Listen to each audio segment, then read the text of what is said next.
Buenas tardes a todos. Estamos por iniciar. Mientras tanto, queremos invitarlos a quien no haya tomado su número para la rifa de los libros que se hará al final, pues tienen la oportunidad ahora de hacerlo. En la entrada estaba el vaso con los números, así que los invitamos a que tomen uno. ¿Sí? Ya todos tienen, entonces. Muy bien.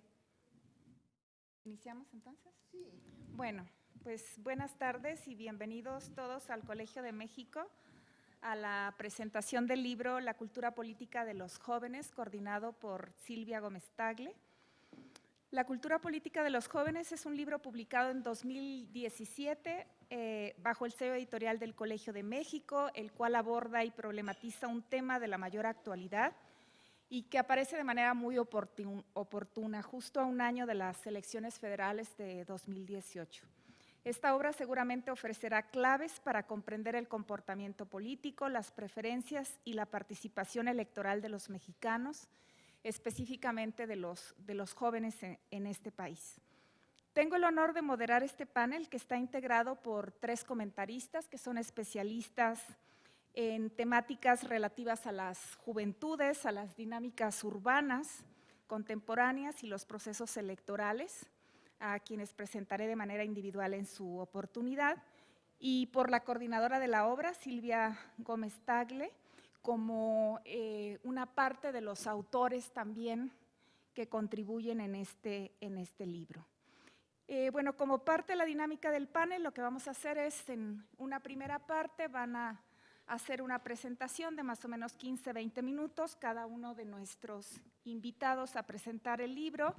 Después vamos a dar la palabra a la coordinadora y a los participantes y, por supuesto, a ustedes si tienen algún comentario adicional. Sin más, pues nos acompaña en primer lugar y le damos la palabra al doctor Raúl Nieto, quien es doctor en Ciencias Sociales, con especialidad en Antropología Social por el CIESAS y quien actualmente es profesor investigador del Departamento de Antropología de la Universidad Autónoma Metropolitana Iztapalapa. Bienvenido, Raúl. Gracias. Sí. Bueno, quiero agradecer a Silvia su gentil invitación a comentar este espléndido libro que es resultado de una larga investigación y de la concurrencia de un grupo significativo de especialistas en los temas de la, digamos, de lo político, también de la cultura política. No es la primera vez que muchos de ellos incursionan en el asunto y que se proponen un reto que es tratar de encontrar lo que hace diferente la cultura política de los jóvenes de la cultura política de los adultos. Es interesante la composición de este grupo que lleva a tan buen fin este proyecto, que tiene 3 etapas y de las que supongo en su momento Silvia nos podrá comentar más. Pero es un grupo que en realidad supone un diálogo transdisciplinario entre antropólogos políticos, cientistas políticos, hay comunicólogos, perdón. Sí.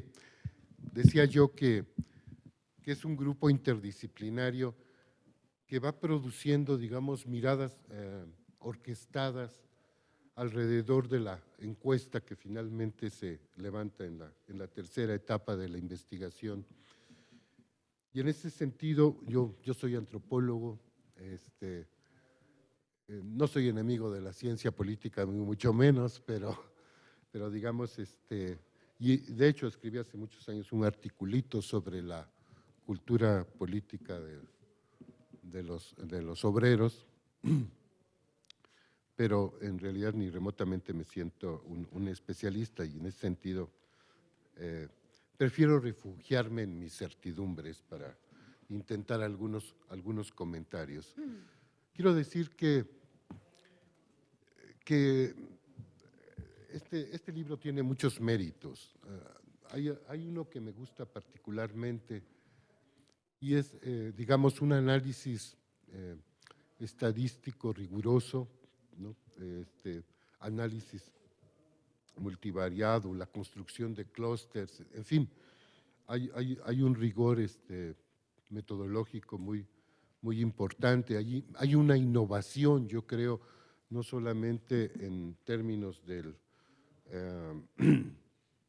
la construcción teórica del problema, sino una metodología que se explicita, ¿no?, para la construcción de estos clústeres. Y creo que en la definición de los problemas particulares de cada uno de los capítulos que lo componen, que son 9, ¿no? El último es la metodología, de una discusión bastante lograda, que es altamente convincente. Recorre algo así como los distintos intersticios por los que puede transitar una mirada sobre la cultura política juvenil.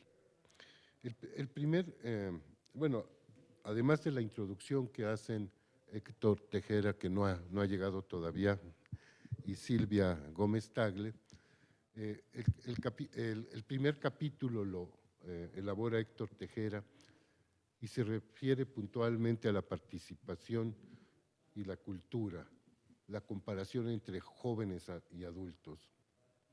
El segundo lo realiza Silvia y tiene que ver con la empatía de los jóvenes en las elecciones de 2012, un acercamiento a la geografía de la cultura política. Tiene dos partes muy interesantes.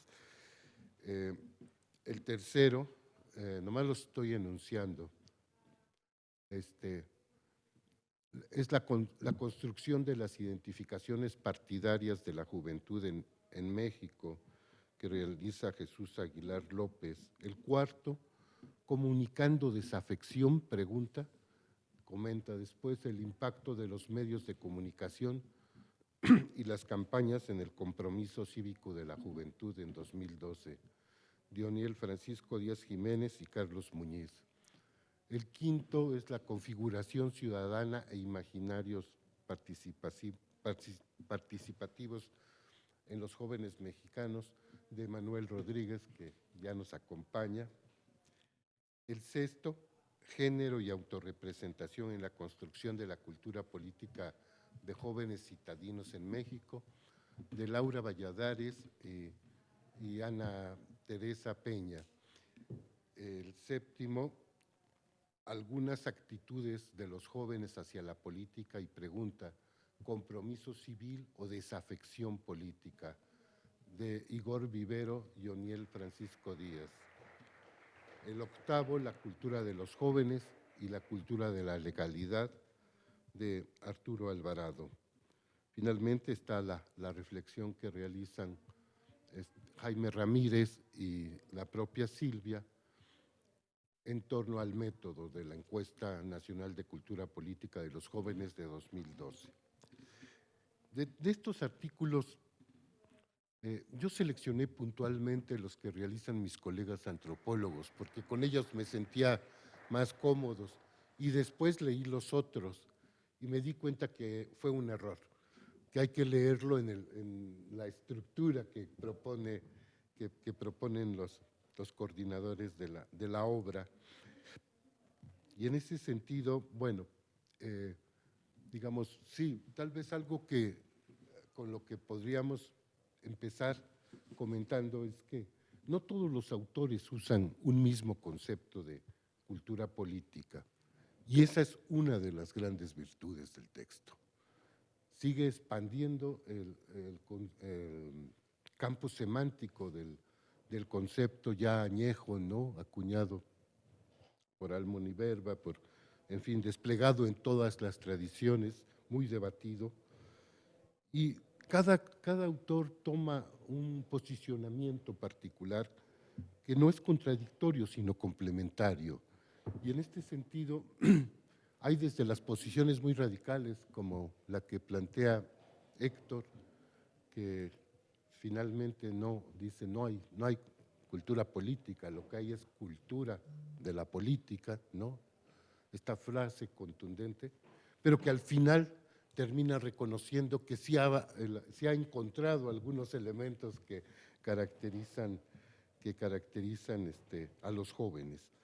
Y es curioso porque una hipótesis muy importante con la que arrancan esta investigación es precisamente establecer si la diferencia etaria es significativa para las culturas políticas. Y efectivamente, a medida que van avanzando el análisis de la encuesta, después de haber hecho etnografías y armonizado una perspectiva teórica, se llega a la conclusión que las diferencias no son tan significativas. No quiere decir que no las haya, pero no resultan particularmente significativas. ¿Quiere decir que no hay cultura política juvenil? No, sí, y aquí está. Y está desagregada. Tal vez estamos ante un trabajo ahora de vuelta de cómo reintegrar esto y tratar de hacer una serie, ¿no?, que permitiera ver efectivamente cómo no es la misma cultura política, cómo se va transformando lentamente. En fin, si digamos se intentara este nuevo ejercicio con el nuevo proceso electoral, sería sintomática las diferencias. Bueno, Héctor, por ejemplo, afirma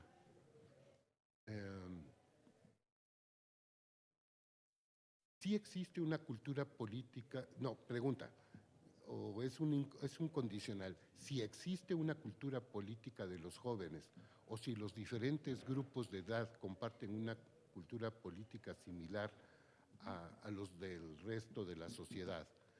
Y concluye pues esta contundencia, ¿no? No hay una cultura política, sino no hay una cultura política, sino una cultura de la política.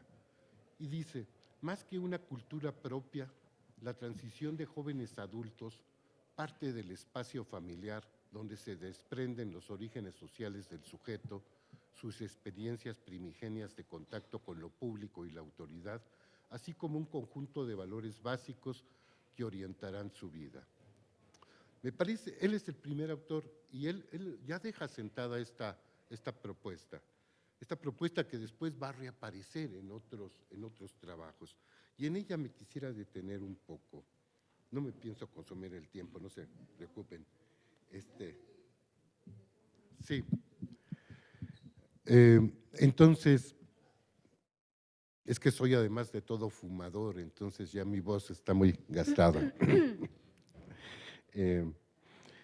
Sí, yo quisiera detenerme en esta dimensión que identifica Héctor, ¿no?, estudiando la participación, tanto formal como la informal, y digamos esta relación que después va a ir reverberando en los otros hallazgos que se hacen, de esta centralidad que parece, después de leerlo, obvia, ¿no?, pero que no lo era antes de esta investigación, de esta dimensión familiar, de este espacio familiar que identifica Héctor. Más adelante se verá con quiénes discuten los asuntos públicos, los problemas políticos, y se desagregará digamos, en un conjunto de interacciones. Sí, hay una contundente, digamos, y abrumadora ausencia de discusión política entre los jóvenes, pero eso no quiere decir que no la haya, ¿no? Resulta significativo en esta interlocución al interior de la familia lo que yo llamaría una suerte de gineco-orientación, ¿no? La madre, la pareja, resulta ser significativa en este debate, digamos, de lo cotidiano, de los problemas que se viven en las grandes ciudades donde se levanta la encuesta, pero también resulta significativo que este juego de las generaciones está presente en los procesos de formación, digamos, de civilidad, de participación política, etcétera, ¿no?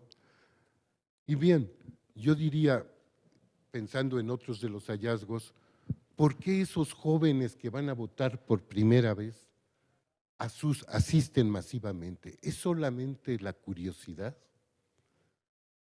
Yo creo que ahí se abre una franja que hay que indagar muy bien.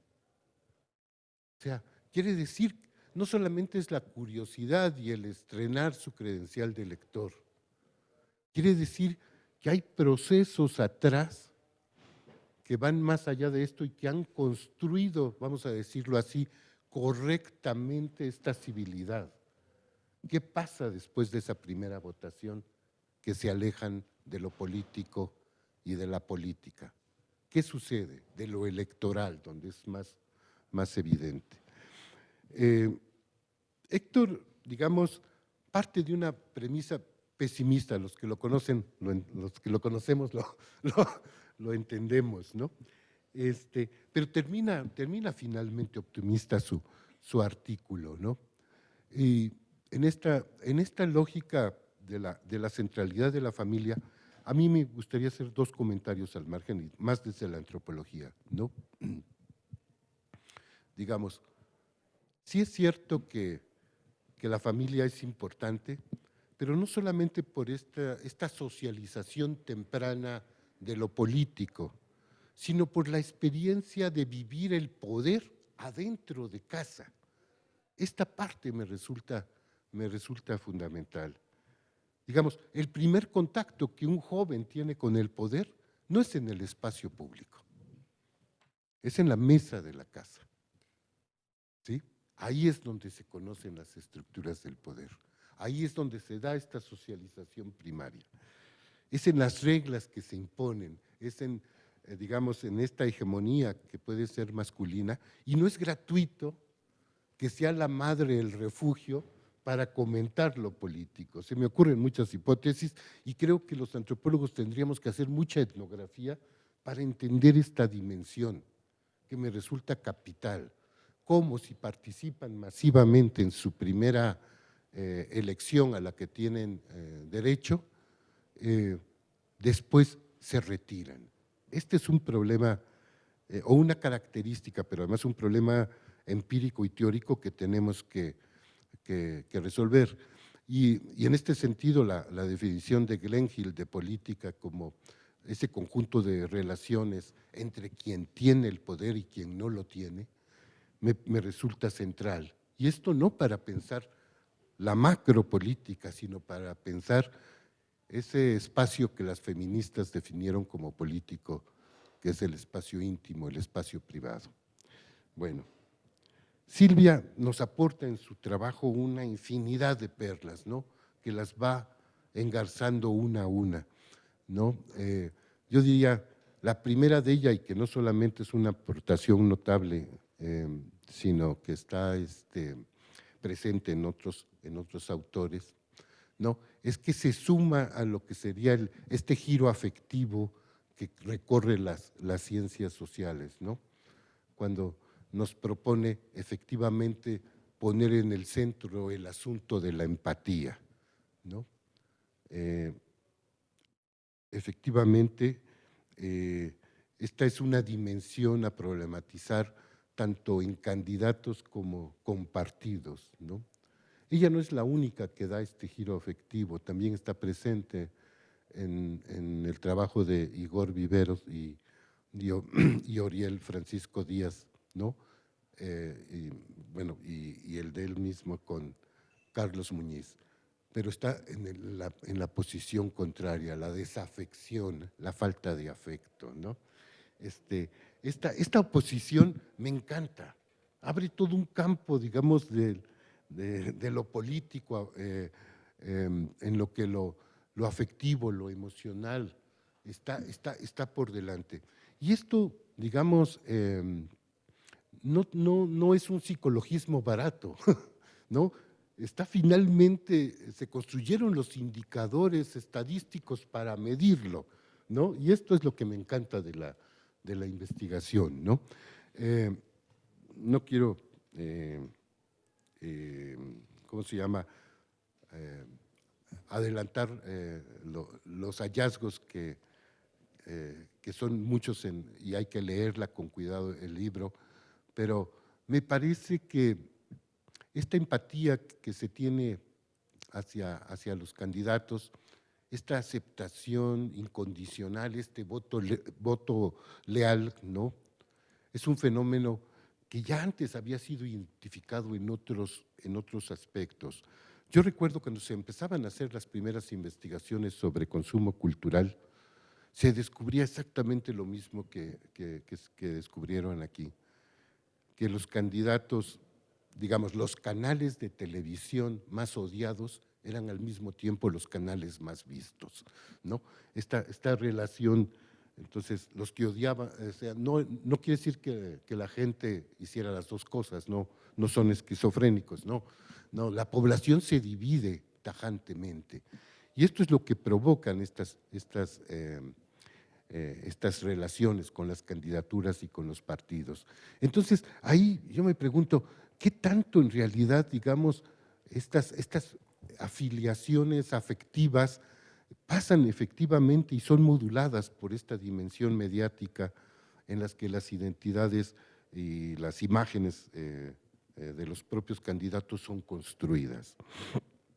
Bueno, está el asunto de si van a ganar o no van a ganar. Eso me encanta, porque me hace, digamos, yo cuando leía esta parte del trabajo de Silvia, y en la que se veía la fidelidad, este voto leal en que los jóvenes iban a votar a pesar de que su candidato iba a perder, pensaba yo en los hinchas, del fútbol, ¿no?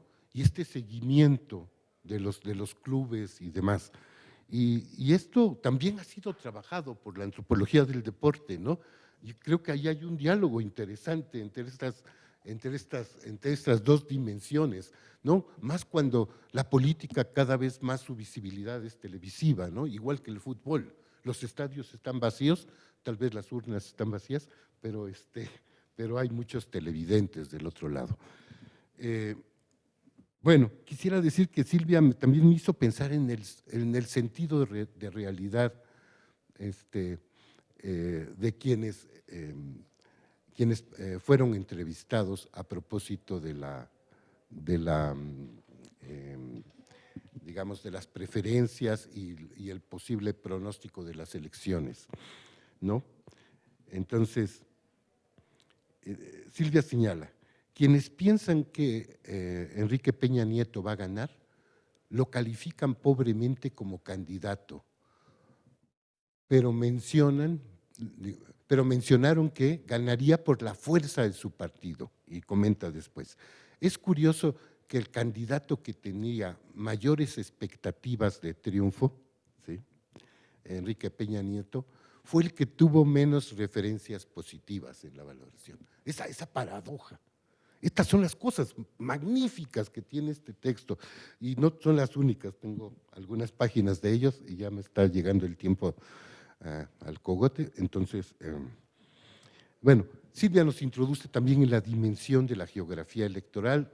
Esta parte es fascinante, yo no había visto esta suerte de clusterización del espacio, ¿no?, donde aparecen formas específicas en que lo político está enraizado en el territorio nacional. Perdón, Laura y Ana, me encantó su trabajo, eso quisiera decirlo. Hay algo que yo quería comentar, dos cosas quería comentar muy rápidamente, las señalo. Lo popular, lo masivo está escondido entre las medias y las medianas, digamos, de los cuadros que ustedes construyen. Y esto es otra entrada cuando, digamos, se ha insistido en que para el asunto de la cultura política, digamos, la pertenencia de clase, el ingreso, etcétera, todas estas características, digamos, más individuales, no son las que son relevantes, porque se pretende hacer relevantes el espacio, la vecindad, incluso las relaciones al interior de la familia. Y Emanuel, tu trabajo me encantó también. Me parece que efectivamente llegas al fondo de lo que sería una propuesta para empezar a entender los imaginarios políticos. Y en ese sentido, bueno, a mí no me queda más que invitarlos a la lectura de esto, que no les voy a contar más. Lo mejor creo que se me quedó en el tintero. Muchas gracias.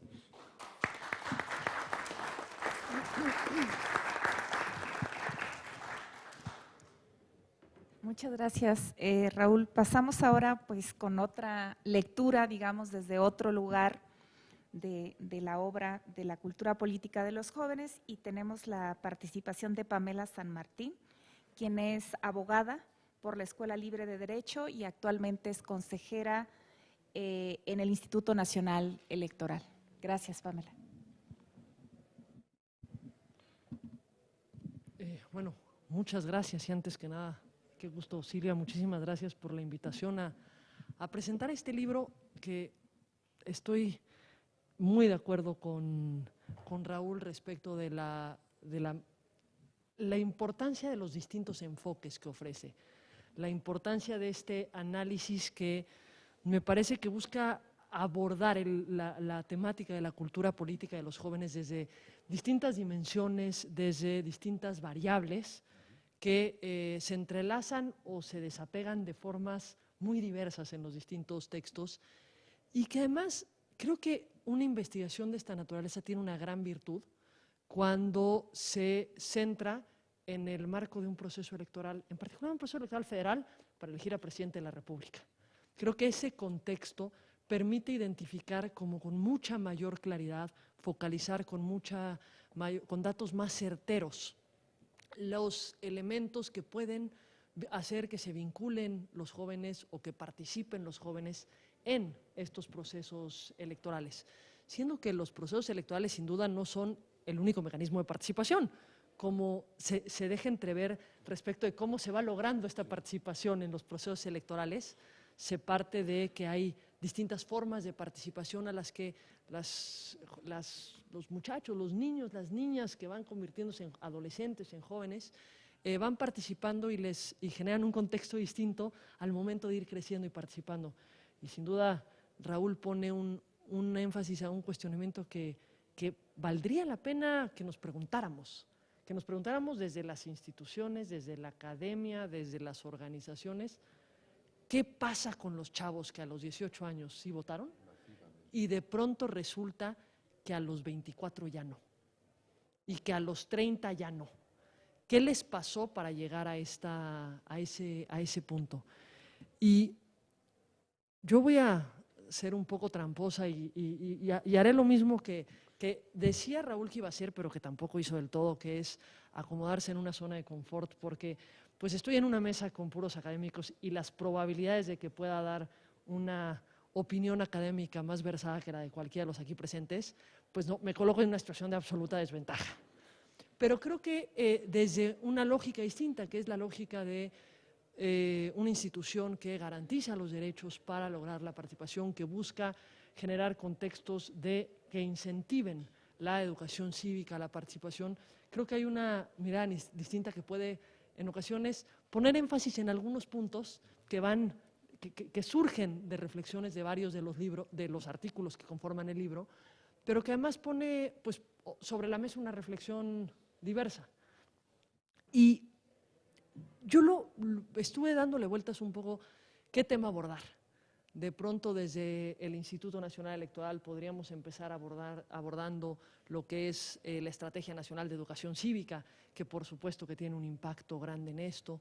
Podríamos estar abordando lo que es la consulta infantil y juvenil, pero más que nada por la parte juvenil. Pero creo que una cosa que es una de las virtudes de este libro es precisamente que se enfoca en un proceso electoral en particular, que es el proceso electoral de 2012. Y en el ámbito de los jóvenes, creo que hay un caso paradigmático de ese proceso electoral que vale traer a cuenta la reflexión. En esta relación, no solo entre los jóvenes y su núcleo del hogar, los partidos políticos, los distintos actores de la sociedad, los medios de comunicación, en particular, el caso paradigmático que traigo a colación es lo que conocimos como el movimiento #YoSoy132, que surge precisamente en el contexto del proceso electoral de 2012 y que todos lo recordaremos, pero creo que vale la pena hacer una pausa en ubicar, porque tratando de acordarme para esto exactamente cómo ocurrieron muchos de los sucesos, de pronto habían muchos elementos que uno no tenía tan frescos, y miren que yo viví muchos de ellos desde el IFE, entonces se habría esperado que los tuviera un poco más frescos. Y recordemos cómo surge el movimiento. Bueno, pues el entonces candidato del Partido Revolucionario Institucional va a una participación, una conferencia, algún evento en la Universidad Iberoamericana y pues digamos que no tiene el mejor recibimiento posible. Hay un conjunto de protestas a su presencia en esa universidad, y lo que hace que surge ese movimiento me parece que no son esas protestas en sí mismo, sino la cobertura informativa que tuvieron esas protestas. De pronto nos dábamos cuenta que en la televisión se veía una cosa totalmente distinta respecto a lo que había ocurrido en esa universidad, porque ya empezábamos con las redes sociales, entonces ya teníamos videos en los que podíamos mirar qué había ocurrido, y sin embargo la cobertura televisiva, principalmente de las televisoras más importantes, pues decían que no había pasado nada, había un evidente contraste, y además empezaron a hacer acusaciones que los chavos ni siquiera eran estudiantes de la Ibero.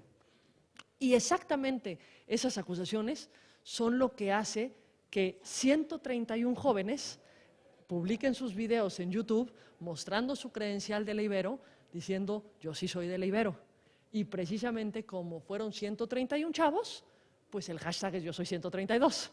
O sea, porque ahí se empiezan a unir jóvenes no solamente de la Ibero, se empiezan a sumar jóvenes de universidades públicas, de universidades privadas, y a partir de esta sinergia, de este esfuerzo colectivo de los jóvenes precisamente, es que se encuentran como un punto de lucha, un punto de llamado, lo que es el derecho a la información ante la parcialidad de la cobertura televisiva, ante la parcialidad que se denuncia todos los días respecto de cómo hay canales de televisión, hay televisoras que están impulsando a un candidato y que están buscando convertir a un candidato en presidente.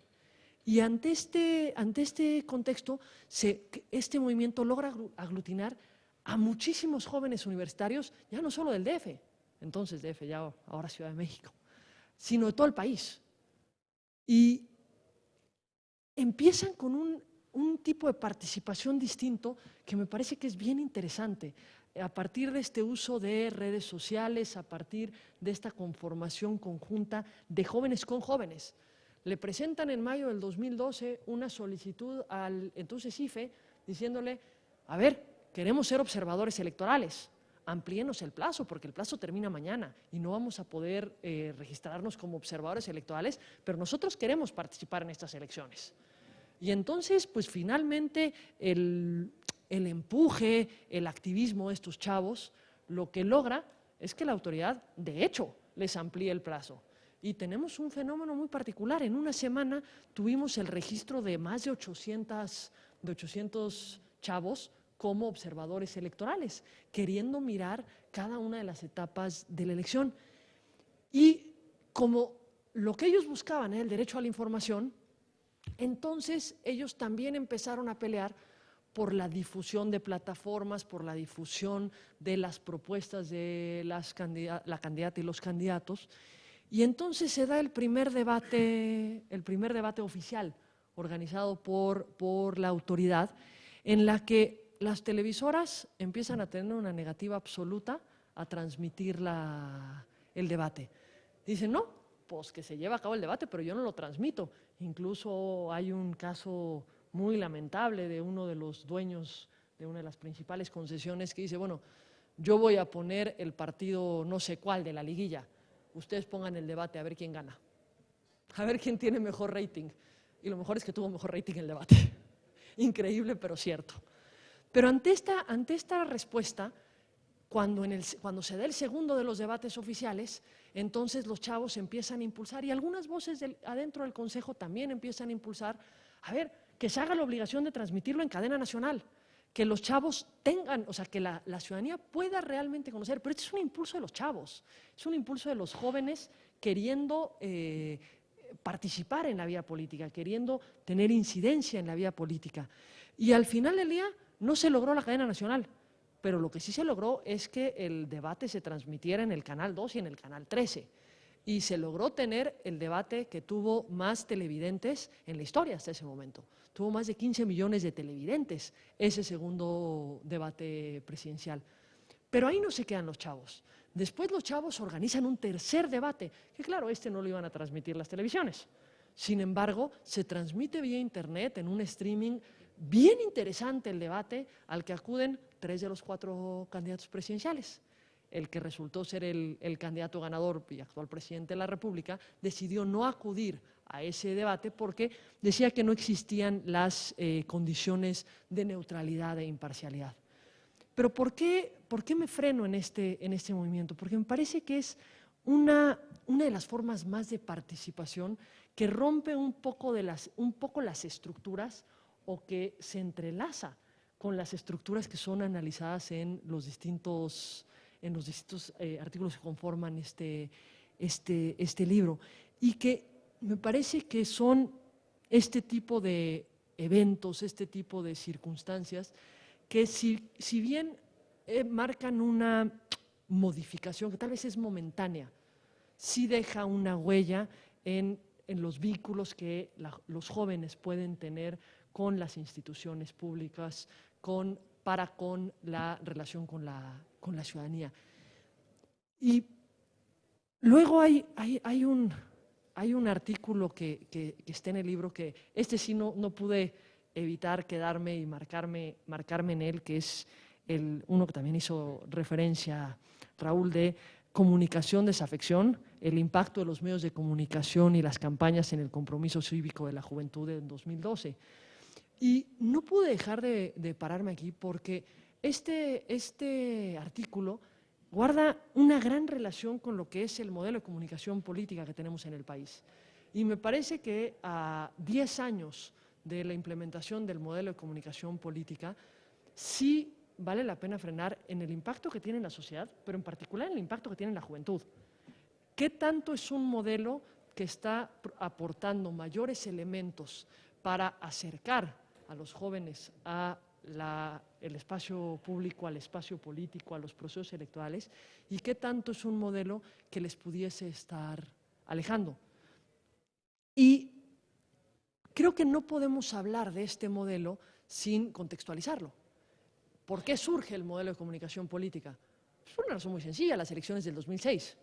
El modelo de comunicación surge en el 2007-2008, merced a lo ocurrido en el proceso electoral de 2006 con Andrés Manuel López Obrador y con Felipe Calderón siendo los principales contendientes, y con una relación o un vínculo entre los partidos y los medios de comunicación que se centraba en una transacción comercial y que no tenía nunca como una visión o como un propósito la tutela de la equidad que debe de privar en las competencias políticas.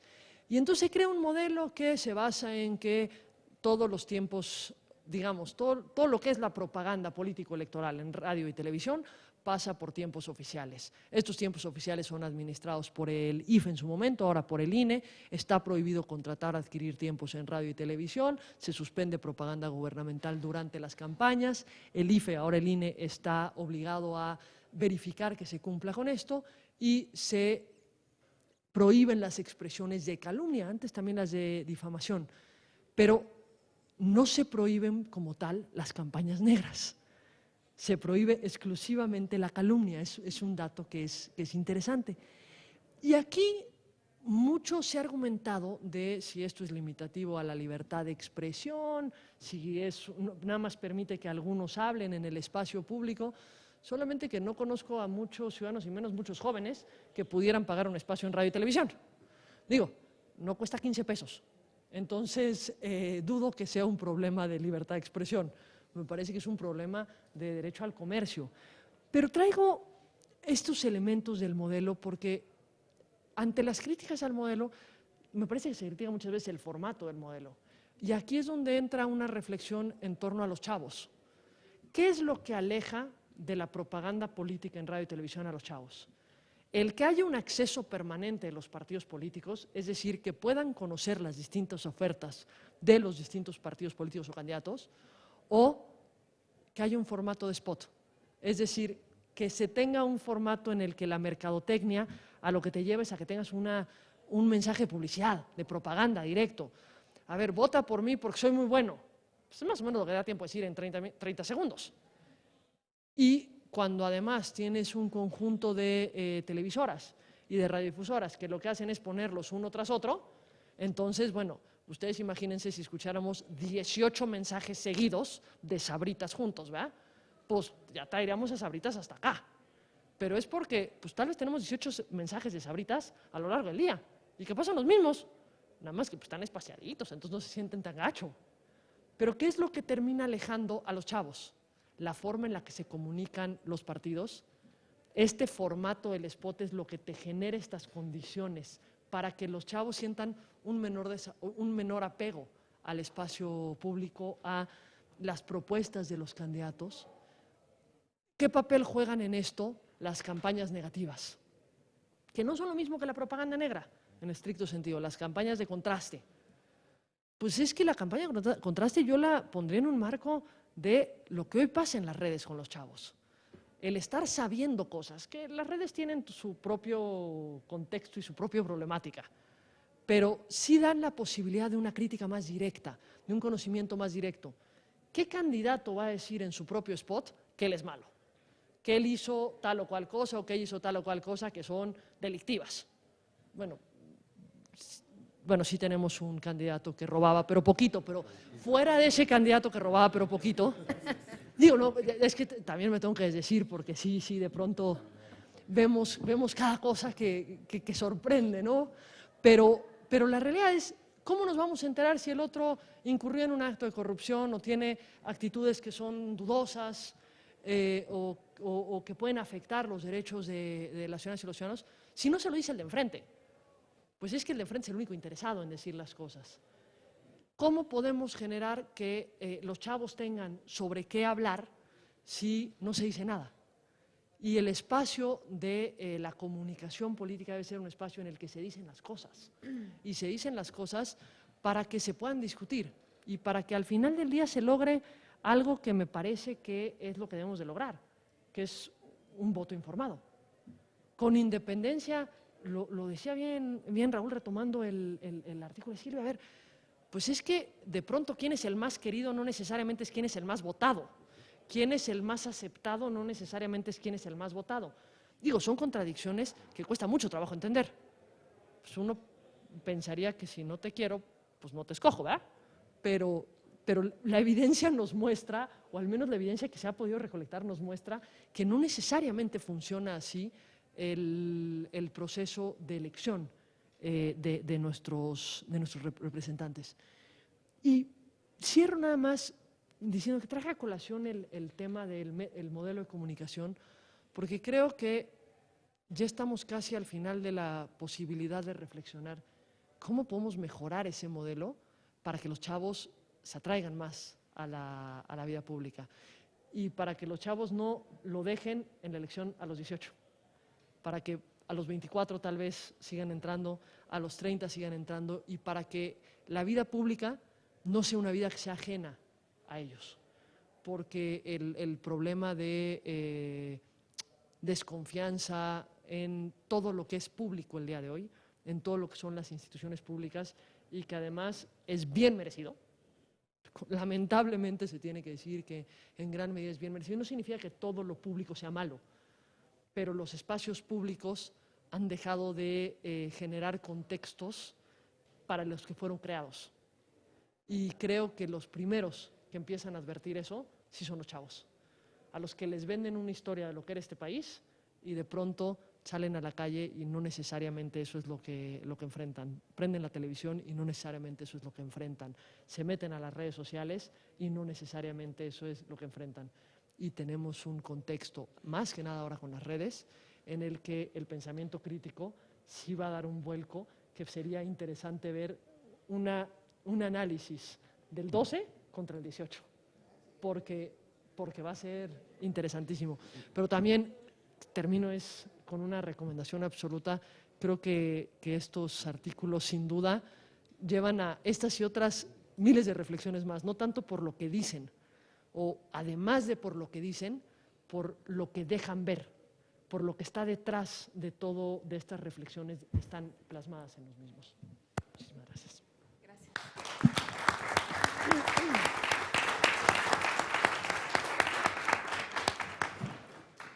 Muchas gracias, Pamela. Pasamos con la tercera participación del doctor Gonzalo Sarabí, quien es doctor en Sociología por la Universidad de Texas en Austin y es profesor investigador del Centro de Investigaciones y Estudios Superiores en Antropología Social, a quien le agradecemos también que hoy nos acompañe en el panel.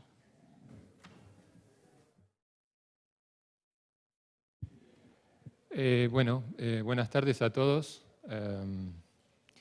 Muchas gracias inicialmente a Silvia por la invitación para poder comentar este libro que ella ha coordinado y en la que participan varios autores o muchos autores, más de los que están hoy presentes, algunos que no han podido llegar.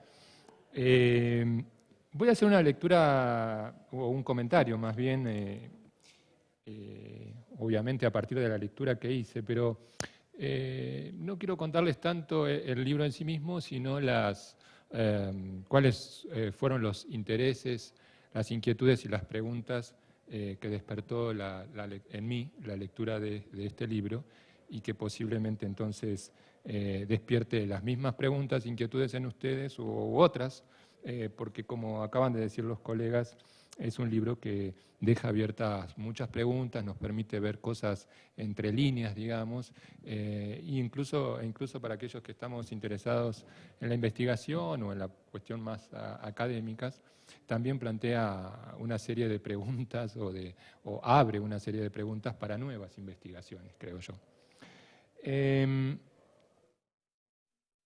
En este sentido, bueno, recomiendo ampliamente la lectura del libro y de los distintos capítulos que lo integran. Y a mí me parece, voy a desarrollar una postura más crítica o más cuestionadora, no del libro en sí mismo, sino de la cultura política de los jóvenes, de lo que nos deja ver el libro sobre la cultura política de los jóvenes. No lo digo con ánimo de ser crítico respecto a los jóvenes o hacer una crítica a los jóvenes, sino de cuestionarnos, como académico que soy interesado en temas de juventud, cuestionarnos qué pasa con la política, la relación entre política y juventud. Más allá de que a todos nos gustaría que hubiese una participación amplia, comprometida, y voy a usar una palabra, militante, cosa que el libro deja ver que, o por lo menos mi lectura del libro, que no la hay. Y eso, más allá de la objetividad de lo que es, también nos puede generar una postura crítica, pero crítica en el sentido de cuestionarnos qué pasa si asumimos una postura y creemos que el compromiso, el cuestionamiento y la militancia son positivas, o como un investigador posicionado, yo creo que son positivas. En ese sentido, creo que el libro es importante o es interesante porque aborda dos temas relevantes. El tema de la cultura política, por un lado, y el tema de la juventud y la política, por otro lado. En términos de la cultura política, a mí me interesó, no es mi especialidad ni mucho menos, hablo simplemente de este tema como un curioso del tema, como mucho, porque tampoco es que he leído mucho sobre eso, pero lo que me motivó a explorar en el libro lo que se dice respecto a la cultura política es cómo entender o qué está pasando, el desacople entre las élites políticas y la ciudadanía en su conjunto. Es decir, una pregunta bastante sencilla, pero que creo que muchos nos hacemos. ¿Qué pasa con ese desacople entre élites políticas, por un lado, que parece jugar un juego en una esfera que está ajeno a la esfera de la ciudadanía y de las prácticas concretas de los ciudadanos? Y por otro lado, también leí el libro con la curiosidad de encontrar algunas respuestas, ya más respecto a los jóvenes, en cómo entender la desafección, el desinterés de los jóvenes en la política, o al menos incluso saber si es así o no es así, pero al mismo tiempo motivado por la idea de que hay nuevas causas que involucran a los jóvenes. ¿Cuáles son esas nuevas causas? ¿Por qué nuevas causas sí frente a las causas tradicionales o las causas formales de la política? Bueno, el libro da algunas pistas también al respecto. Y finalmente otra cuestión era, y a través de qué mecanismos se ejerce esa práctica política. Me estoy refiriendo a las redes, a los nuevos medios, a las nuevas tecnologías que permiten una forma de práctica política que puede ser menos común para nosotros, pero que para los nativos de estas nuevas tecnologías presentan como natural. Estas dos preguntas, además, están motivadas, o estas dos preguntas en torno a estos dos temas con los cuales yo inicié la lectura del libro. Por favor, tú dime a mí si el tiempo, porque por ahí hablo cosas innecesarias ya además. Pero en el fondo está un planteamiento que a mí sobre la relación jóvenes y cultura política, y que me cuesta entender, o bueno, no, me puedo parecer tonto si digo me cuesta entender, pero una explicación fundamentada, empíricamente probada, no es tan obvia. ¿Cómo es posible tanta continuidad de un modelo neoliberal en México? Y eso tiene que ver inevitablemente con la participación política, con la cultura política, con el involucramiento político y particularmente de los jóvenes. Yo pienso.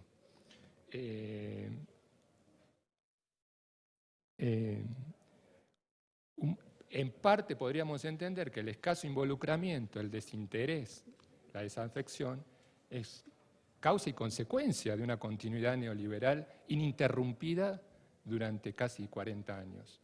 Estamos hablando además de los hijos del neoliberalismo. Estos jóvenes son hijos del neoliberalismo, lo cual es un dato que no debemos perder de vista y que debemos tener muy presente cuando analizamos y nos asombramos de ciertas prácticas, actitudes y relación con la política.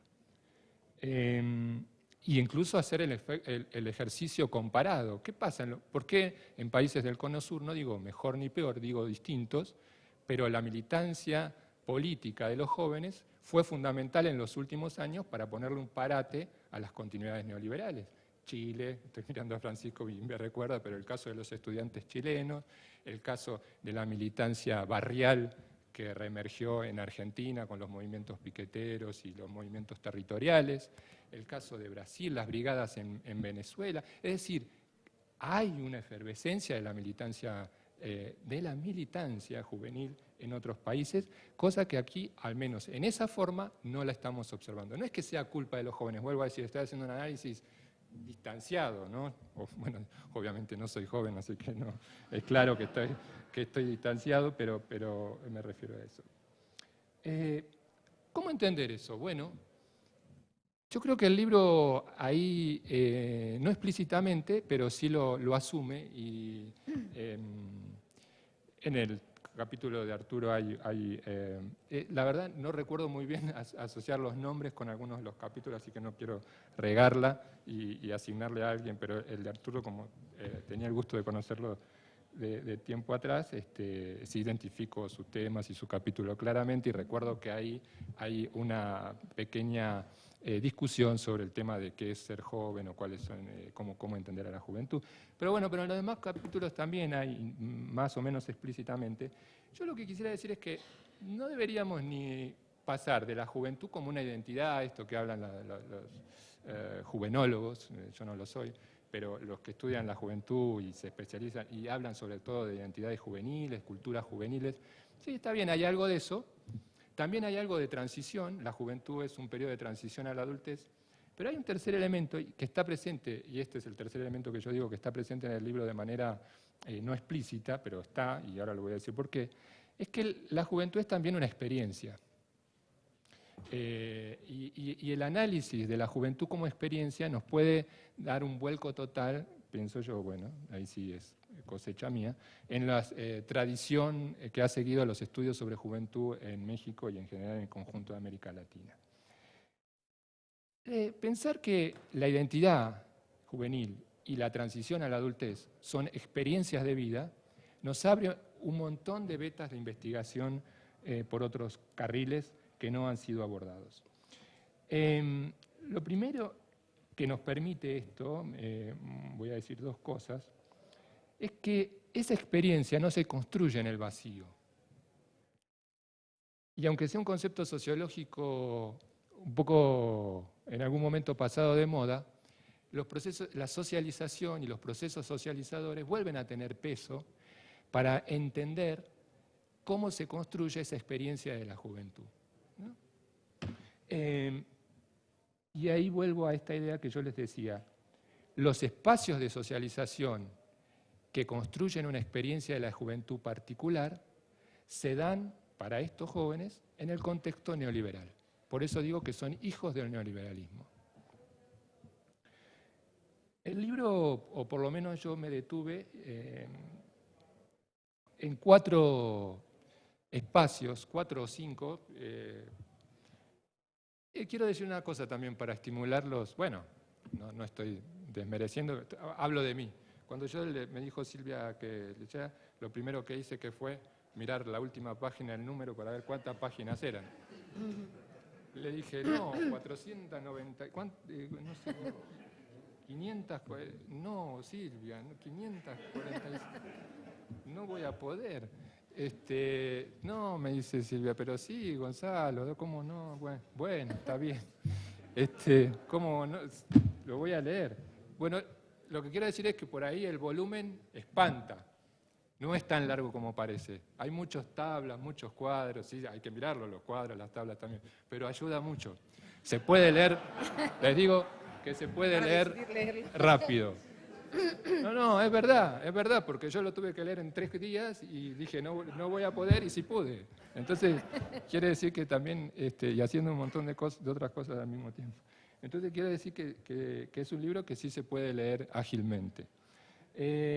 Bueno, pero más allá de eso, por lo menos yo identifiqué en los distintos capítulos, no voy a hacer un análisis pormenorizado de cada uno, pero distintos espacios de socialización, por eso digo que no explícitamente, pero está presente ahí esta idea de la juventud como experiencia, que he venido pregonando de alguna manera, digamos, es lo que yo hago, básicamente.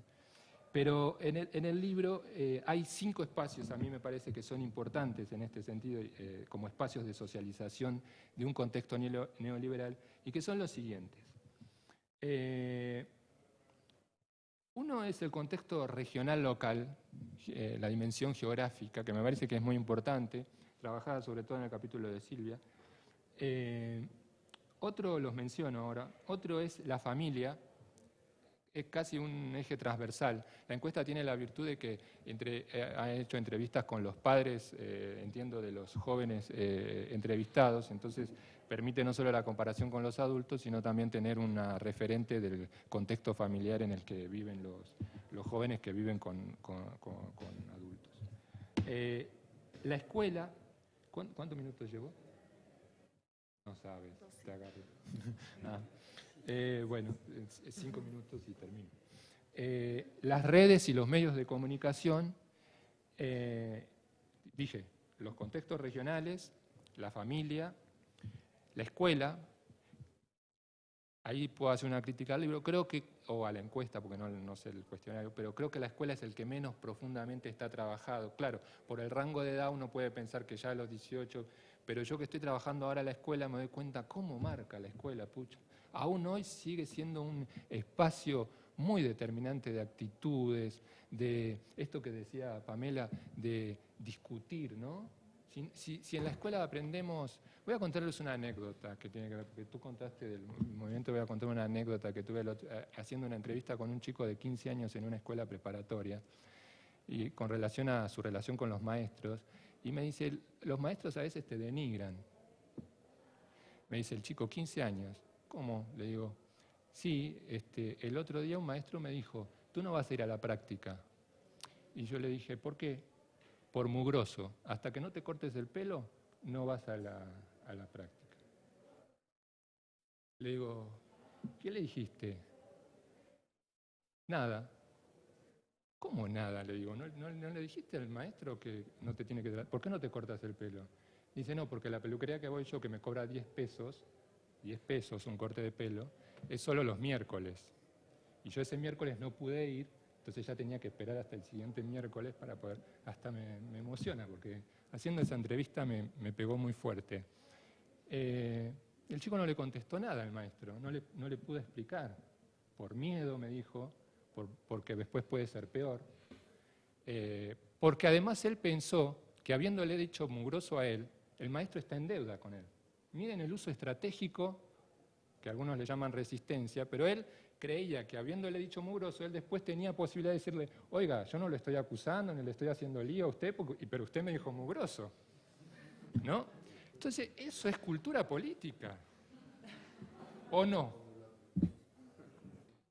¿Cómo se discute con otro? ¿Cuándo no se discute o por qué sí o por qué no? Bueno, la familia, los contextos regionales, la escuela, las redes, le dije, las nuevas tecnologías. Y el quinto espacio, que me parece muy importante, de mucho interés para mí también, son las ilegalidades, o ilegalismos, o los múltiples legalismos, que también está trabajado en el texto de Arturo, y que me parece que es un contexto también de socialización muy importante para entender la cultura política. No puedo ahondar en cada uno de ellos porque ya me consumí con esta anécdota medio tonta y medio risueña los 3 minutos que me faltaban, pero solo me voy a enfocar en uno, que es el de la familia, el de los ilegalismos también me interesa mucho, bueno, todos me interesan mucho, pero el de la familia me interesa por un tema que lo han mencionado los compañeros aquí presentando, pero me parece muy importante y que nos abre muchas preguntas, es en distintas encuestas sigue siendo, no es solo, Pamela, la desconfianza con las instituciones, porque es cierto, ¿no? Y está muy bueno que tú lo digas, de las instituciones públicas, la desconfianza, pero hay muchas encuestas recientes que muestran que hay una desconfianza con otros actores, altos niveles.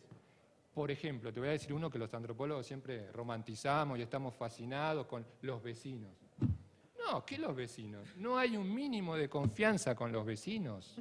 Los chicos no confían, bueno, yo reviso encuestas sobre todo de juventud, no confían en el vecino que tienen al lado, que vive al lado de la casa de ellos. Entonces no es solo sobre las instituciones públicas, es sobre los vecinos, no hay confianza, sobre los maestros no hay confianza, sobre la policía, bueno, ni hablar, no hay confianza.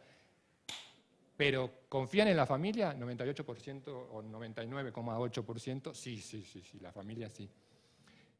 Está bueno eso, que en la familia haya confianza y haya un entorno aparentemente armónico. Pero ¿qué nos habla de la atmósfera de confianza pública?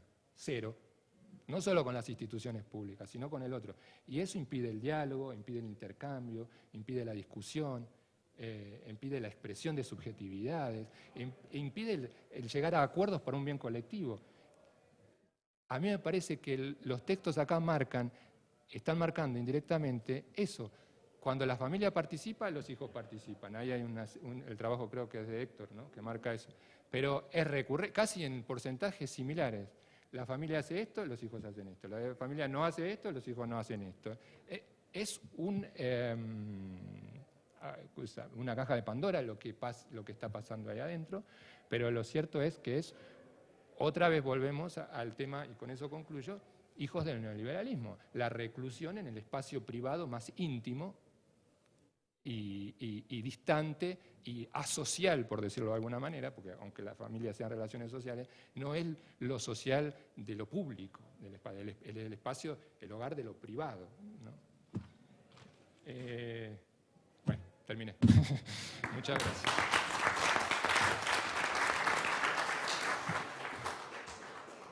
Muchas gracias, Gonzalo.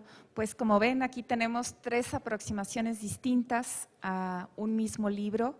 Ahora vamos a dar la palabra a la coordinadora y los autores del libro para empezar a cerrar esta presentación. Adelante, vamos primero con la doctora Silvia Gómez Tagle. Ahí tiene, ¿verdad?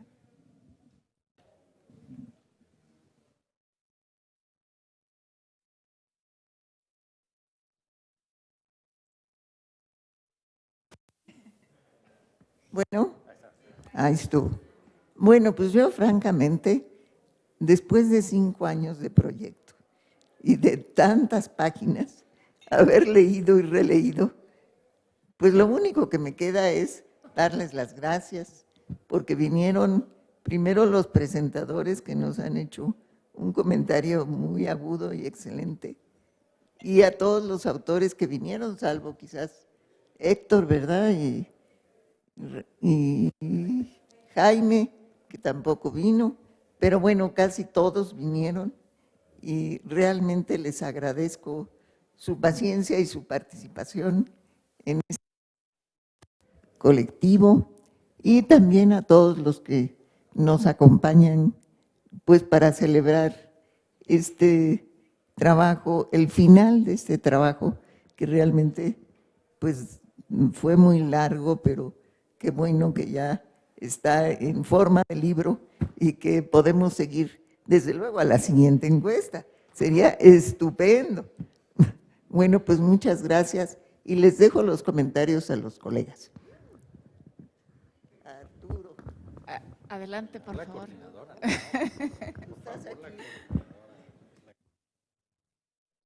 Sí, ¿alguien de ustedes quisiera hacer algún comentario para cerrar? Por favor. Gracias. Primero agradecer a Silvia, la verdad, el tesón y la capacidad que tiene para hacer grupos interdisciplinarios.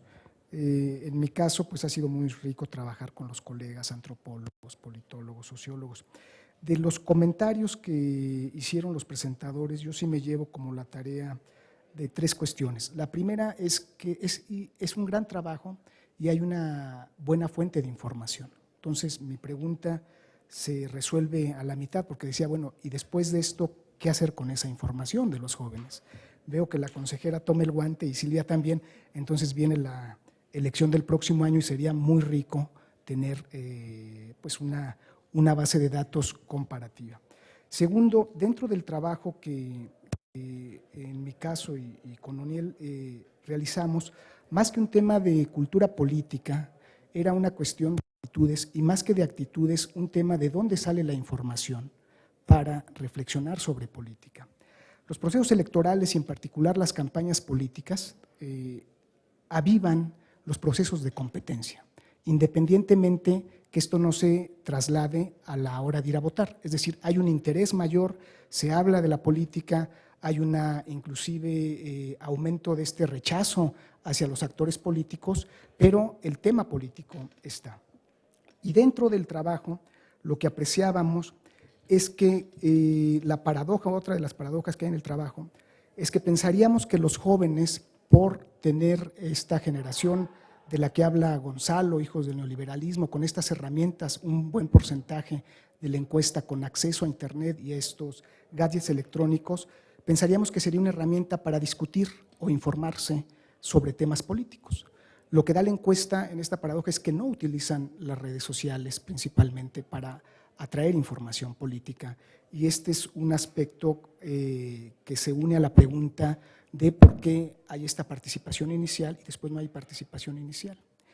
Finalmente, otra de las cuestiones que deja el texto es observar cómo dialogan los jóvenes respecto a la política. Es decir, si tomamos el argumento de Hirschman del uso de la voz en la política, a través de las redes sociales, a través de estas organizaciones o estos movimientos esporádicos como el 132, creo que hay una beta de análisis para saber cómo se está dialogando o cómo dialogan este grupo respecto al tema de la política. Entonces creo que hay pendientes y el libro abre una buena interés o una buena discusión para las ciencias sociales, y reitero, Silvia, mi agradecimiento por habernos involucrado en el proyecto.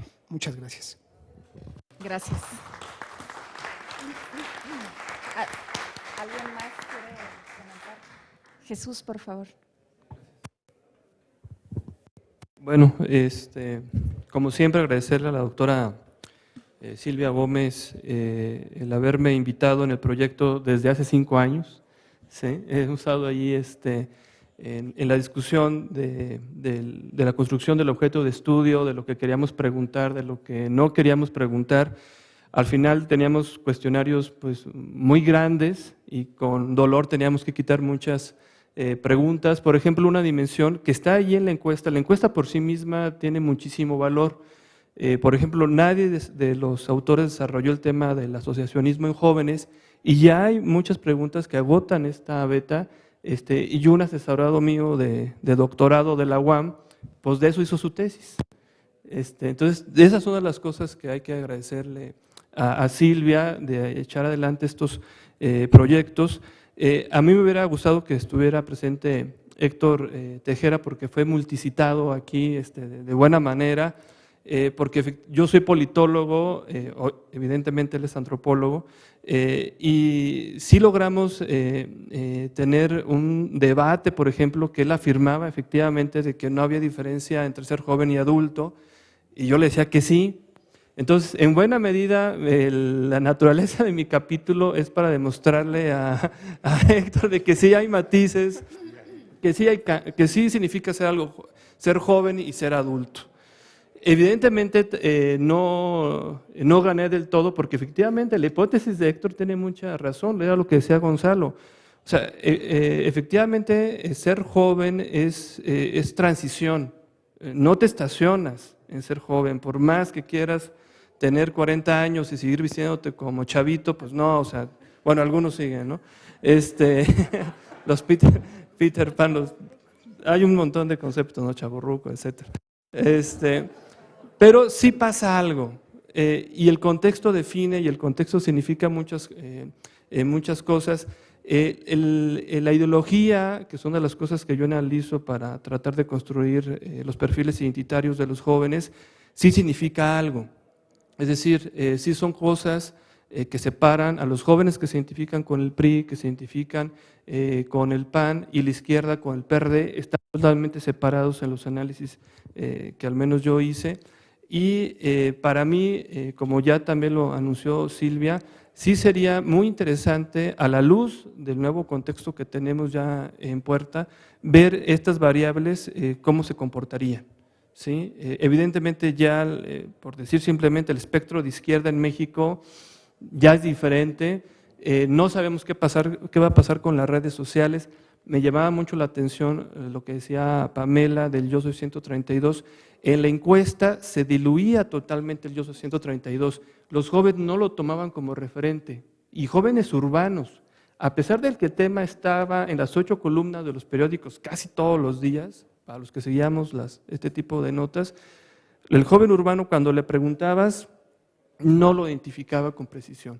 Pero evidentemente estas maneras informales de participar, que eran los movimientos sociales que estuvimos viendo, marcaron un antes y un después en la elección, y los jóvenes se hicieron presentes. Bueno, muchas gracias por los comentarios, estoy yo muy halagado de sus observaciones y muy halagado de estar aquí en la mesa compartiendo con los diferentes autores. Muchas gracias.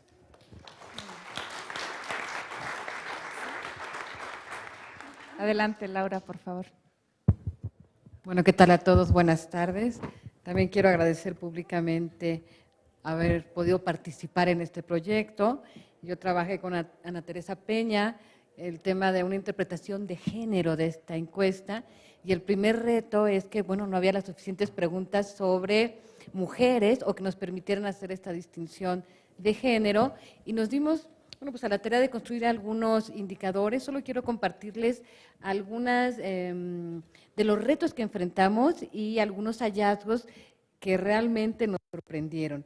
Les puedo decir, por ejemplo, que encontramos una tolerancia mínima entre los jóvenes a temas que les competen. Por ejemplo, el derecho a la interrupción del embarazo. había un poquitito más de tolerancia entre los jóvenes que tenían educación universitaria que frente a las mujeres. Y nosotros nos preguntamos, bueno, también tiene que ver, o tendríamos que reflexionar entre el vínculo que hay entre legalidad e ilegalidad. En la Ciudad de México está permitida la interrupción, en el resto del país no, está criminalizado y hay mujeres presas. Entonces, en una encuesta habría que trabajar estas preguntas de manera muy sensible para poder explorar cómo se percibe, cómo se construye el derecho para las mujeres, un derecho básico como es el derecho a tu cuerpo. Esto fue un hallazgo importante. Después otra pregunta era si había distinción en la participación política de hombres o mujeres. La encuesta es tremenda, dice que no, pero justo nosotros lo que intentamos decir ahí es que, bueno, en términos cualitativos hay otras formas de expresar la protesta. Por supuesto que Yo Soy 132 lo colocamos como un parámetro muy relevante, diciendo, bueno, hay movimientos que evidentemente no son masivos, pero su capacidad de contender, de quitar el rostro al poder, de criticar las inequidades, generalmente lo hace una minoría. Una minoría tiene ese papel de jóvenes, de líderes, entonces me parece que siempre es importante colocar esas otras expresiones. Y no solo porque eran jóvenes, sino porque convocaron a muchos sectores sociales y eso fue muy significativo en nuestro país, porque inicialmente parecía haber un rechazo, Niños Ibero, pues sí, pero junto a Niños Ibero estuvieron politécnicos, estuvo UAM, estuvo UNAM, estuvieron personas adultas, amas de casa, etcétera, o sea, generó algo muy significativo. Numéricamente eran minoría, sí, pero justo las minorías a veces hacen un cambio muy relevante. Y el tercer hallazgo, que realmente fue sorprendente en este estudio, hicimos dos variables, construimos dos variables. Una que tenía que ver con la autosuficiencia o independencia de los jóvenes y las mujeres. Y lo que encontramos fue, ahí sí, una percepción 360 grados diferente. Las mujeres que tienen independencia económica, que trabajan, eran más conservadoras y creían más en la autoridad. Pensaban que como habían tenido oportunidad de estudiar, pues bueno, eran buenas las autoridades, textual. Y puedo decir en muchos niveles, pero era un cambio radical. Y los hombres que eran independientes, tenían un buen empleo, decían, yo lo construí, con mi esfuerzo no le debo nada al gobierno. Y como esto, muchos otros ítems. Entonces, esta muestra nos pudo dar cuenta de que la pertenencia de género en realidad tiene un papel fundamental para construir las autopercepciones, la autopercepción de las autoridades y del poder, en el que habría, claro, que investigar otras variables o profundizar, pero el género juega un papel muy importante para entender nuestras percepciones frente al otro, frente al poderoso, frente a la jerarquía, frente al papel en tu familia. Por ejemplo, intentamos también ver por qué las mujeres que trabajan, muchas de las que trabajaban, no se consideraban autosuficientes. Decían, yo sí trabajo, pero para ayudar en la casa. Y su ingreso era muy importante. Entonces, es un tema de autopercepción muy relevante. Entonces, me parece que este ejercicio, al que agradezco haber participado, y aprendí mucho, y nos costó mucho trabajo, en realidad, trabajar las cifras y construir los indicadores, pero me parece que tiene un potencial inmenso para conocernos como ciudadanos, porque comparto la preocupación de Sarabí cuando señala, bueno, ante tal desencanto ante la política, ante tal desencanto ante todas las grupos o sectores y espacios sociales, ¿cómo crear una unidad? ¿Cómo compartir? O sea, somos incapaces de, como nación, de unirnos ante una causa. La más cercana, la lucha por la educación y los recursos para la investigación en este país. No logramos que fueran más de 5,000 gentes. La primera marcha era, ay, pero va el rector de la UNAM. ¿Eso qué quiere decir? En fin, tenemos tantas causas que nos separan, que ni siquiera una tan importante como la ciencia nos logró reunir como ciudadanos comprometidos con la creación científica. Esta es una muestra de todos los, digamos, las complejidades para la construcción de una cultura política en México. Pero bueno, para eso estamos, para investigar y pensar salidas o rutas posibles. Gracias. Muchas gracias, Laura. Emanuel, por favor. Okay. Bueno, gracias. No, yo igual agradezco mucho la invitación a Silvia a formar parte de este proyecto. Sin duda fue muy enriquecedor para los antropólogos también participar de este equipo interdisciplinario. Y sobre todo los comentarios que acaban de hacer también son muy ricos, ¿no? Para repensar precisamente algunas de las cosas que se trabajaron en los capítulos del libro.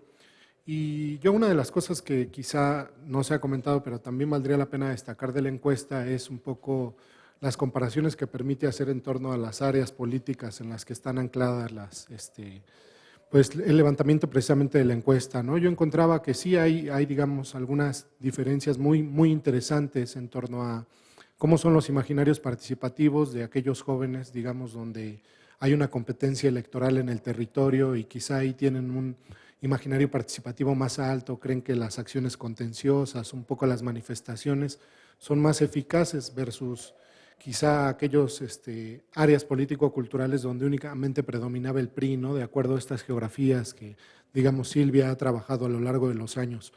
En ese sentido, la encuesta también tiene una beta muy interesante, digamos, de explotación en torno a ver, digamos, comportamientos geográficos diferenciados entre los jóvenes, porque, pues, digamos, a veces se tiende a estandarizar la categoría de participación. Y en ese sentido, es muy rica la encuesta por ese lado, ¿no?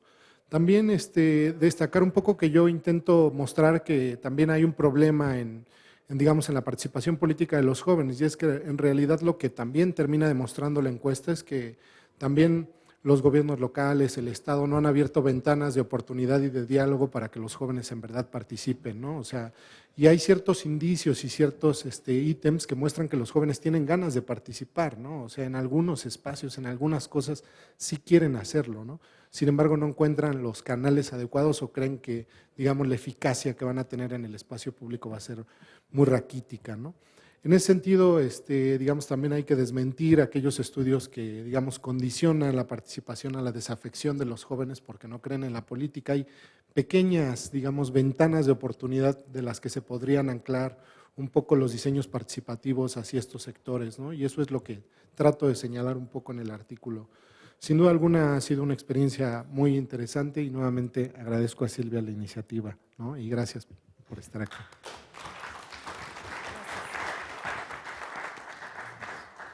Adelante, por favor. Bueno, pues yo también, igual para no desentonar con el resto de mis colegas, pues agradecerle a Silvia. Debo decir que este es uno de los proyectos al que fue invitado que más entusiasmo ha generado en mi labor como investigador y en particular porque creo que es un gran instrumento y retomo un poquito aquí los comentarios de la consejera Pamela San Martín. Para un investigador que se interesa por dos cosas, por la parte de la cultura cívica, el involucramiento cívico de los jóvenes o de la población en general, es una encuesta que te permite medir muy bien esta desafección creciente que hay y lo que comentábamos, ¿no? Este crecimiento de la desconfianza, del desinterés, de la falta de voluntad para participar en los canales, digamos, de participación política tradicionales a través de… Creo que ya se está… Sí, se escucha. Pero también para los que nos interesa la comunicación política o las campañas electorales, que es mi caso, fue un instrumento muy valioso que desde que vi el cuestionario dije me va a permitir poner a prueba o al menos aportar evidencia sobre un tema muy importante, que es cuáles son las consecuencias de una reforma electoral que tiene 10 años,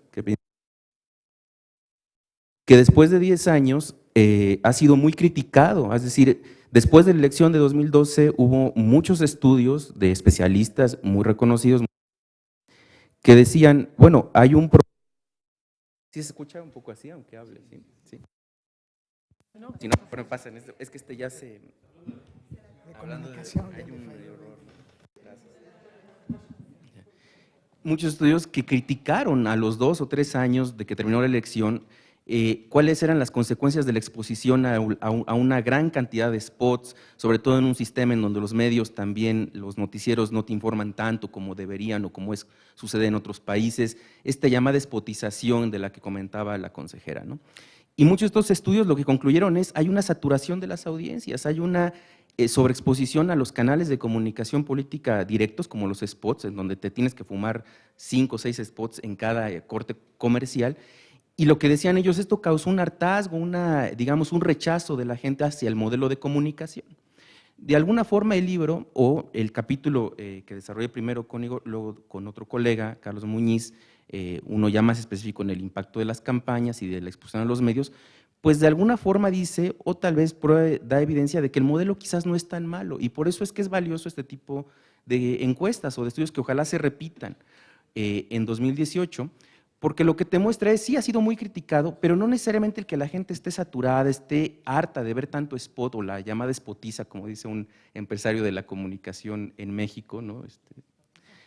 Así dice cuando manda, digamos, pareciera que era una indicación a los comentaristas o a los comunicadores, digan que viene la spotiza, que es el bloque de spots de los partidos políticos, para que le cambien de canal o vayan por un sándwich o vayan al baño o cualquier cosa, ¿no? Pero de alguna forma, a mí lo que me gustó mucho de la encuesta y de los análisis que se pudieron hacer con ella es que te muestran que no necesariamente esta sobreexposición afecta la participación y las actitudes cívicas, las actitudes políticas de los jóvenes. Y esto a lo mejor, si no estoy defendiendo el modelo de comunicación política, pero es un modelo que quizás es mejor de lo que había antes y que habría que pulirlo, habría que mejorarlo. No es posible que haya 7 veces más spots de lo que hubo en 2006 o en 2000, con menos versiones de spots, porque eso te hace pues, una excesiva saturación. Ahí sí concuerdo con los estudios que lo han criticado al nuevo modelo, pero de alguna forma lo que da evidencia es no necesariamente la exposición fue mala, no necesariamente esto hizo que los jóvenes participaran menos, se informaran menos, conocieran menos de la política o se interesaran o desconfiaran más en las instituciones políticas, precisamente las autoridades electorales, que es lo que mide la encuesta, o que se integraran menos a los partidos u otras organizaciones civiles, o que votaran menos. Y eso de alguna forma pues es investigación empírica, que de alguna forma contribuye a este debate sobre un modelo que sí puede ser mejorado, pero que hasta el momento no hay evidencia de que esto haga que la gente se involucre menos en la política. Y eso es lo mejor, por eso agradezco de nuevo a Silvia y la oportunidad de haber participado. Muchas gracias.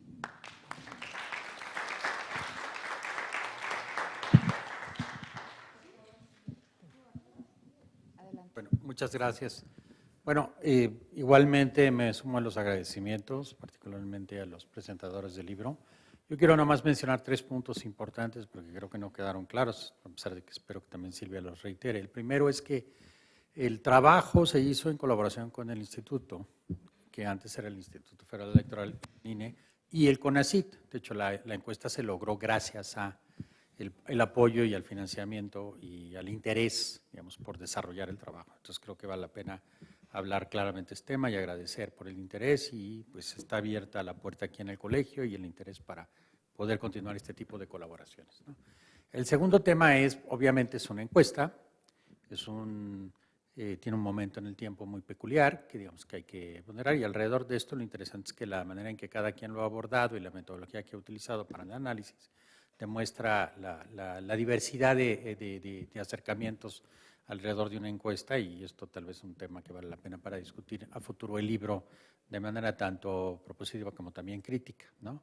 Y en tercer lugar, que digo, yo creo que Silvia lo dirá con más precisión, la encuesta ya revisada, porque digo, tuvo varias etapas y además pues, los trabajos inclusive muestran cómo hay análisis en distintos momentos de la elaboración de la encuesta, ya está, vamos a decirlo así, que se le puede poner a disposición del público para que también digamos, tengan acceso, tanto desde el colegio como desde el propio instituto, para que puedan desarrollarse futuros estudios alrededor de esto y pues, hacer una discusión también acerca de la utilización y la práctica de estas encuestas, ¿no? Entonces, por eso también pues, reitero el agradecimiento a este apoyo y a Silvia por la coordinación del proyecto. Muchas gracias.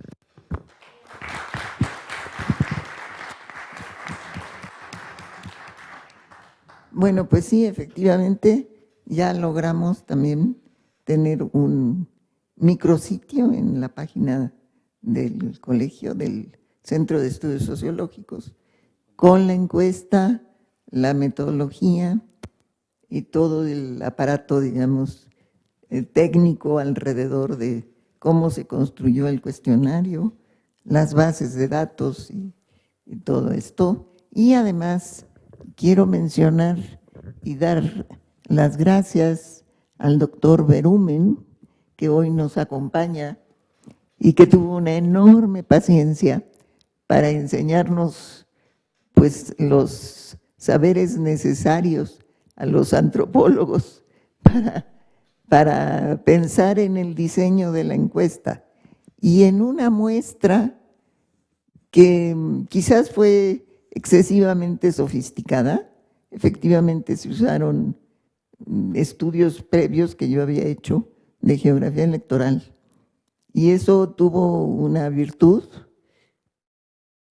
que fue dar un universo urbano muy sólido, muy homogéneo, yo creo, y que le dio gran solidez a la encuesta. Y por otro lado, pues que no es comparable con nada, porque ese fue un territorio urbano construido con datos históricos de INEGI, de política, de comportamiento electoral, que solo sirvió para la encuesta y que ninguna otra encuesta o resultado electoral pues es directamente comparable. Más que un estudio que yo hice de voto, que sí tomé las mismas secciones y reproduje la misma geografía. Pero bueno, de todos modos fue un ejercicio muy interesante y bueno, también el doctor Berumen tuvo una parte muy importante en el diseño de este trabajo. Pues muchas gracias a todos y los invito a que compartamos una celebración con un vinito de honor para festejar que ya terminamos el trabajo. Muy bien. Ah, y vamos, perdón, vamos a rifar los libros. Sí, exacto, sí. Tenemos, ¿cuántos libros son? 10 libros. No, yo creo que los podemos sacar aquí. Sí, claro, son varios. Sí, ustedes pueden hacerlo, ¿no? Yo. Y nada más nos dices para anunciar el número.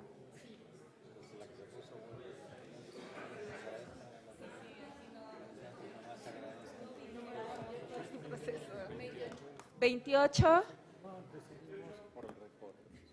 ¿No? Siguiente. Se la perdió. 25. Ah, caray. ¿Tampoco? Adelante. 23.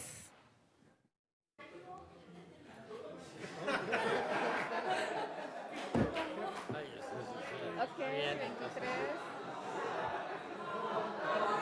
Pero pues es así como, nos rifamos entre nosotros, pues ¿qué pasó, no? Tú no 40, tienes, pero te regalamos cuantos 40. quieras. Ay, claro. 40, ¿alguien? Por favor, ahí atrás.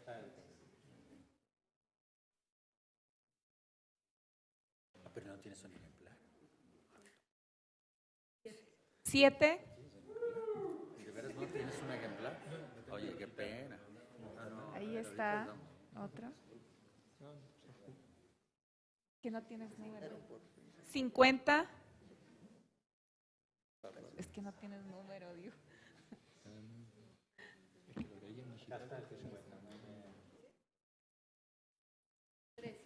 3. Muy bien. 13. También está. 41. Adelante.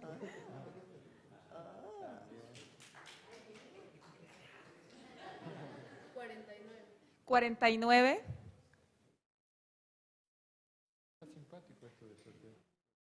Es una costumbre. 36. 36 está. Ah, sí, muy bien. Ya estamos, ¿verdad? Pues muchas gracias a todos. Felicitaciones a los autores del libro. Y mi agradecimiento a todos ustedes. Gracias.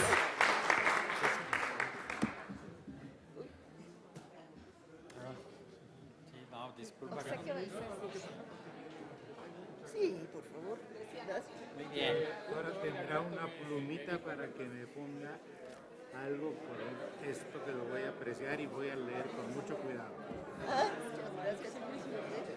Yo no traigo una, por eso no se lo ofrezco.